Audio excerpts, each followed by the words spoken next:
Amiro penyu tampa Ocheng Francis kan bere me cholo philosopher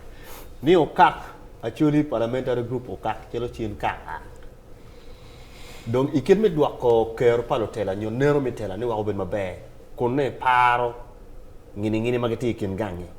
piem ka ko kinyono gyo de patela no mirbetini just 1 minute na dit para fo la penye ne ye large to we daka chen kanana history actually parliamentary group chake ki dana para chen mena mo ali chele mi abungwan yara bungwan yo chen ma pol gi weng fut ko kanana ko tijgi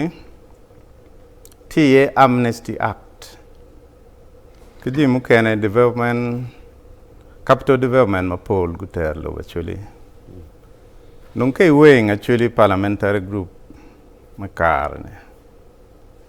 keme 1996 to 2006 kin gibojo manda makane gorwata e karne achel chung pemir palwak ka chel chung pemir gi badu gi mir poni la tela Rome parliament is a political coordinator, Palwak.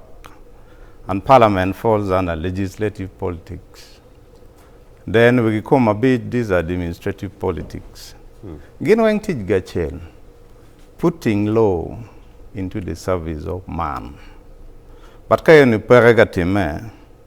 chine ao ki komberu la tela, idori komuken, madwaro mirene, kinying tela.